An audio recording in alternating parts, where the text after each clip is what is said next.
Tai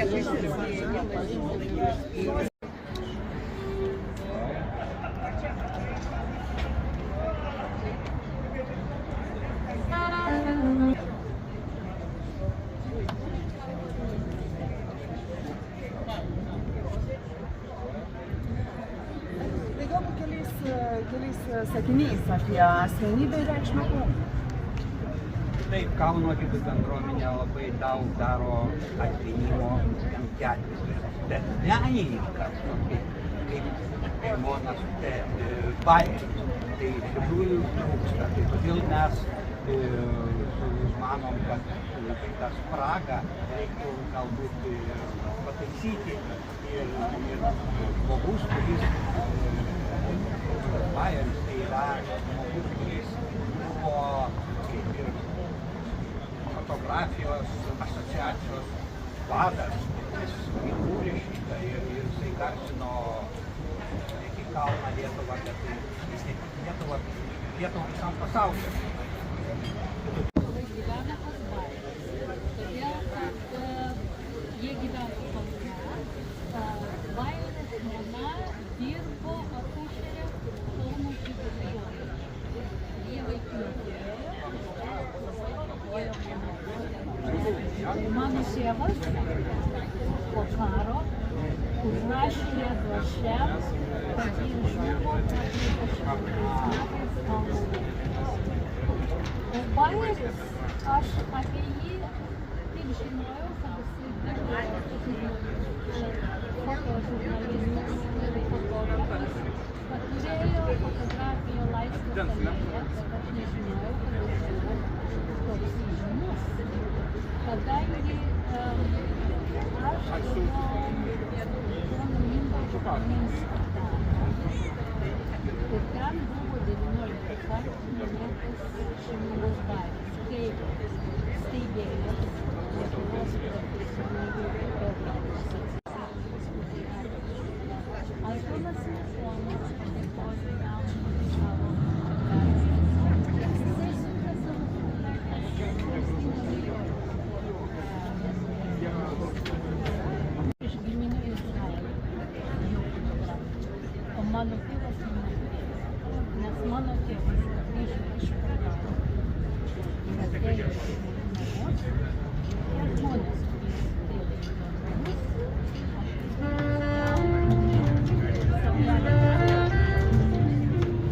atėjo į namus, o vyras mano Fotografas. Gerai, ačiū labai jums. Aš dar užsirašysiu, kad jūs pažiūrėsite.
Pasidžiaugti, kaip ir pasakiau LRT žiniom, kad šiandien mes turim šventę, nes Kauno žydų bendruomenė tikrai atidengia daug memorialinių lentų, daug žydų gelbėtojams, žymiem gelbėtojams, bet menininkams.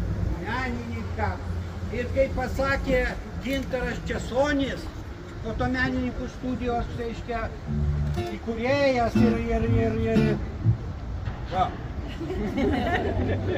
kad jeigu nebūtų žydų tiek išžudyta, tai Lietuva šiandien būtų viena pirmaujančių pasauly pagal, ne tik pagal dailę, bet tik pagal fotomeną. O jisai išvykęs, gaila, Gintaras būtų šiandien atėjęs čia irgi. Bet dėkui, kad jūs atėjo, dėkui ir Pavildui, Gerbiamam Štoškui ir savivaldybės yra atstovų. Ir šiaip gal visų nepaminėsiu, nepykit, bet noriu pasidžiaugti iš tikrųjų, kad mes turim šiandien ir giminaitę, kuri pasakys Šimon, nežinau, Šimonas, Šimon Peres, Bajeris, bet iš tikrųjų tai yra šventė, kad mes galim paminėti. Čia yra pavyzdys, kaip reikia nepamiršti savo šaknų, savo giminių. Ir čia jos buvo idėja tokia atvažiuoti iš Kauno, jinai šiaip Amerikoje gyvena, bet būna Šiauliuose, į Tvakę jinai faina. Ir atvažiavo į Kauną, susitikom, sako, ar jūs negalėtumėt padėti įamžinti mano giminaitį. O jisaigi buvo draugijos, fotomeno draugijos, taip pat pirmininkas Lietuvos. Ir fotostudiją turėjo. Ir mes turėjom ten fotostudiją, kitur buvo, bet dėja Rakauskai valdo tą pastatą, noriu vis tiek pasakyti, Rakauskai, Dainius, tautinių mažumų direktorius yra, nemačiau, Rakauskai nedavė sutikimą, o sutikimą reikia gauti viso namo ir padėjo į kaimynai čia ir viską, o ten nedavė sutikimo, bet jis ten buvo, paskui čia Šimonas. Tai ką, aš noriu tik taip pasakyti, kad padėkoti, kad atėjo, dar aišku, dar bus pakalba, bet norėčiau vis tik, kad ateitų gerbiama Faina Borovskį ir čia pasakytų keli žodžius apie savo, kas per giminę, kaip čia gavosi jums ta idėja, porą žodžių. Ateikit, jei sunku garsiai kalbėti, ateikit dar biškit arčiau. Gerbiami svečiai, Šimonas Bajeris gimė 1893 metais Ukmergėje, fotografo šeimoje. Buvo trečias iš 6 vaikų, o mano močiutė, jos sesuo, buvo 4 vaikas, sekantis. Bajeris Šimonas atvažiavo į Kauną ir 18 metais perėmė Laisvės alėja 58 fotostudiją. Jinai jau ten buvo. Ir namo savininkas buvo daktaras Kisilas. Tai va, iš ten viskas prasidėjo Kaune. Jisai fotografavo visus, kurie tikrai norėjo pas jį ateiti. Žinot tokį nacionalinį Izraelio poetą Černiachovskį. Tai va, Černiachovskis 27 metais užėjo pas Bajerį į studiją, padarė studijos portretą ir tą portretą Černiachovskis kiekvienoj savo knygoj įdėjo, kad reiškiasi jam tai patiko. Taipogi Šimonas Bajeris fotografavo Antaną Smetoną. Ir Antanas Smetonas laikraštį jam oficialiai padėkoja už fotografijas. Taipogi Šimonas Bajeris fotografavo visus įdomius įvykius Kaune.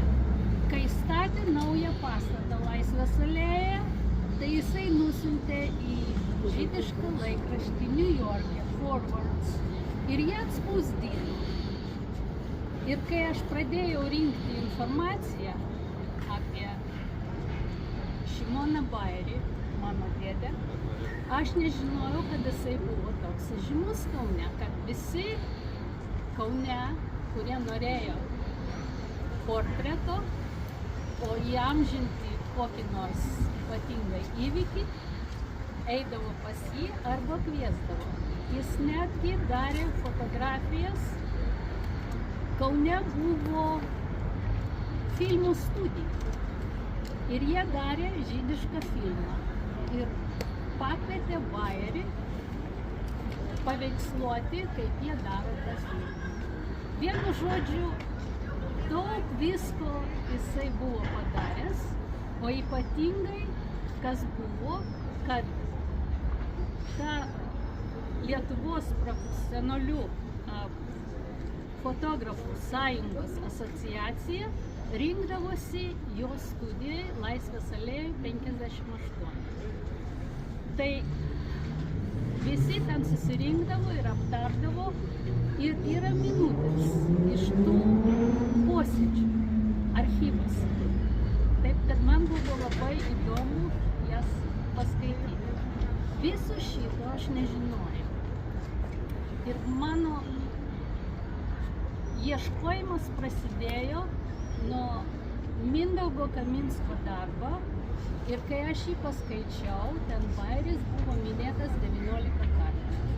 Tai tada toks Kaune gyvenantis ponas Richardas Schofield mane sujungė su Mindaugu Kaminsku ir jisai man atsiuntė tą darbą. Ir dar aš nematau čia pono Michail Duškis.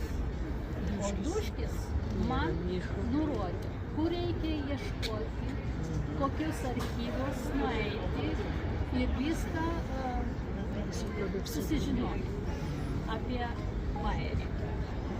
Bajerį šeima Ukmergėje turėjo fotoateljė, kurį perėmė mano senelis Maušo Lyvi, kadangi Feigė Bajer, Šimono sesuo, už jo ištekėjo.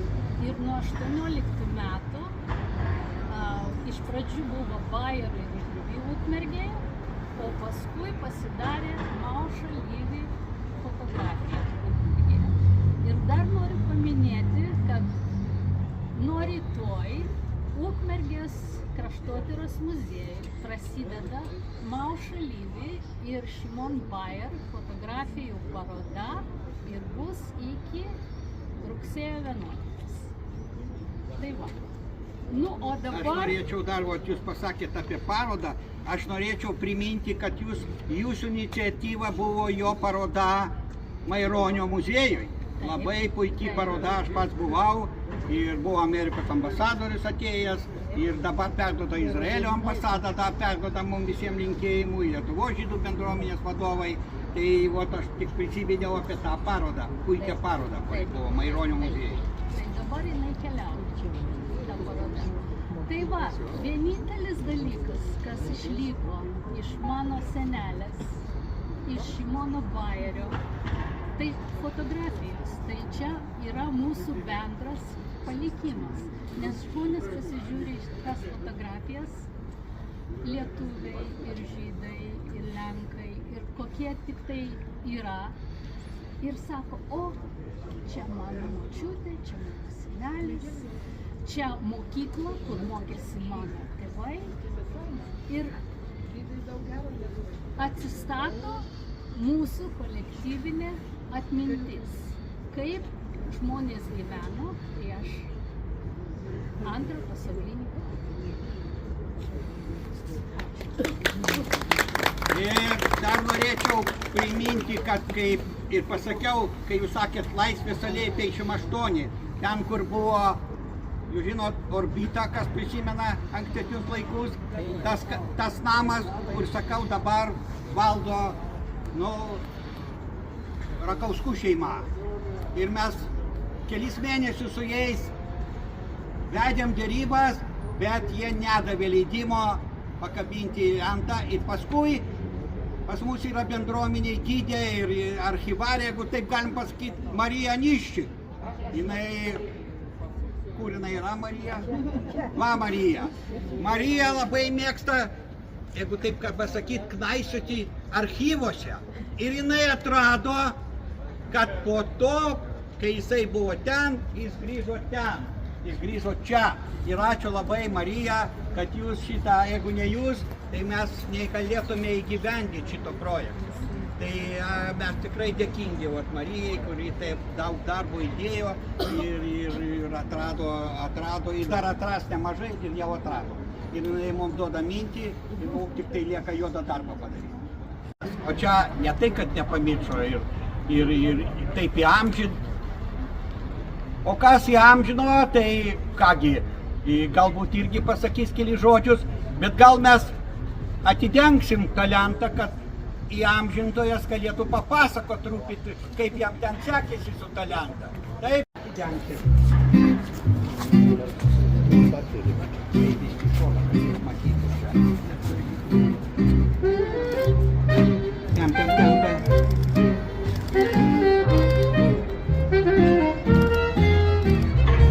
Gal paplojam?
Speak English, yes.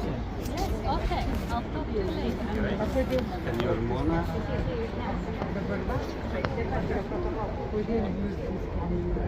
Gediminas Pašvenskas, kuris ne vieną atminimo kartu mes įkūrėm tą paveldą. Ateikit truputį arčiau, jis papasakos apie lentą, kaip jo mintis, kaip jam kilo mintis tokia.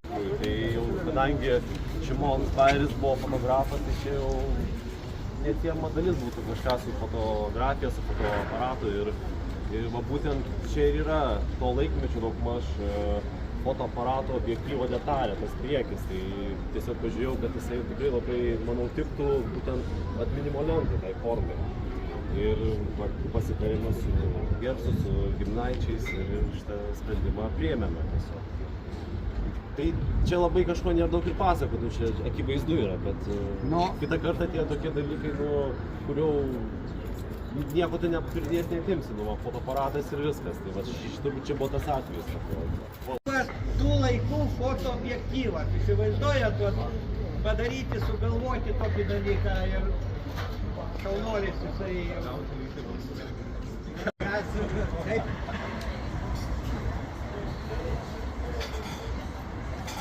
Kinošios sostinė žydų, ir lietuvių, ir totorių, ir rusų, ir lenkų. O šiandien turim mes atstovą nuo šitų visų tautybių. Dainių Babilą direktorių, tai mes prašom Dainiau departamento direktorių pasakyti keli žodžius apie tą meną. Ačiū visiems labai susirinkusiems, aš taip spontaniškai užsukau, bet iš tikrųjų pasinaudodamas progą noriu padėkoti Kauno žydų bendruomeniai ir pirmininkui Gersui Žakui už tai, kad dalelė po dalelės, viena lenta po kitos, renginys po renginio, mes kūrėme supratimą apie Lietuvą, kurią kūrė įvairių tautybių žmonės. Ir tą darė per šimtmečius. Mes kūrėme Lietuvą, mes kartu stovėjome Baltijos kelyje, mes kartu dalyvavome sąjūdyje. Ir kiekviena tokia lenta, kiekvienas žymėjimas yra liudijimas, kad mes iki šioliai tai darom visi kartu. Tai ačiū už tai, kad jūs tai darot. Gerce, jūsų indėlis yra be galo didžiulis ir aš labai džiaugiuosi matydamas, kad šį kartą ta lenta labai įspūdinga ir vis kitokia, tas senovinis objektyvas. Tiesiog fantastiška. Tai ačiū Jums labai, kad palaikot, kad dalyvaujat, tegu gyvuoja bendruomenė. Dėkui labai. Ačiū. Ačiū.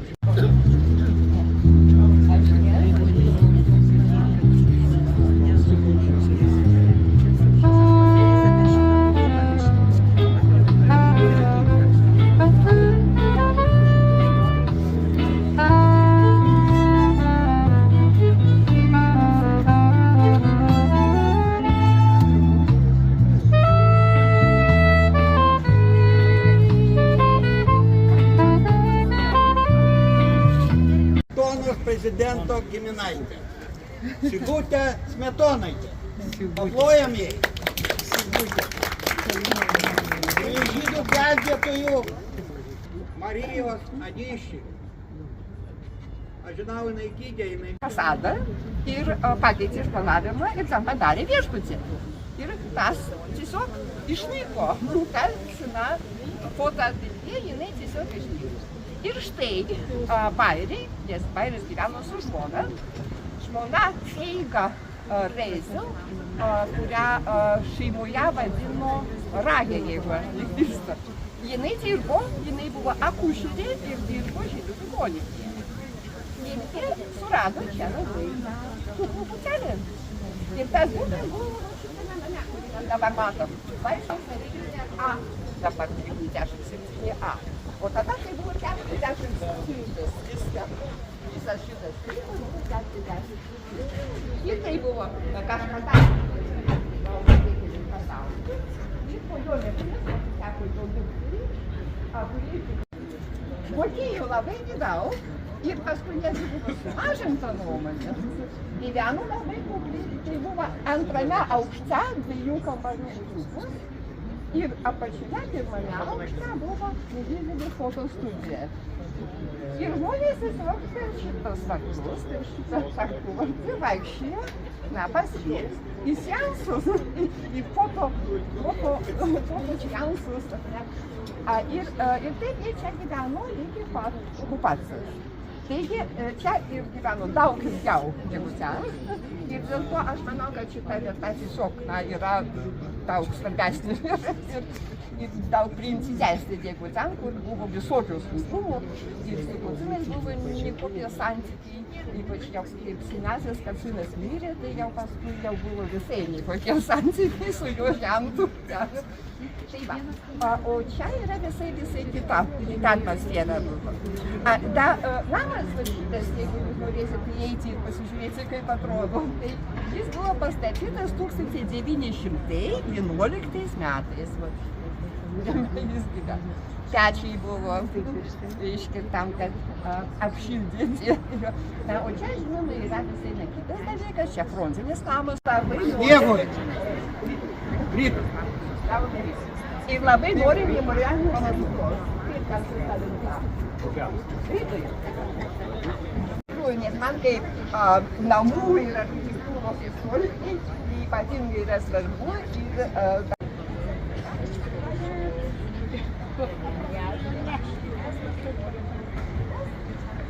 ir kadangi jinai yra iš disidentų šeimos iš Maskvos ir išvažiavo į Lietuvą, išmoko lietuvių kalbos ir matė, kiek jinai turi žinių. Jinai norėjo mums ekskursiją padaryti čia po visą Laisvės alėją, bet ne šiandien, kur jo. Jau čia mes taptam. Aš žinau, kad jūs. Ačiū, paplojam Marijai.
sek.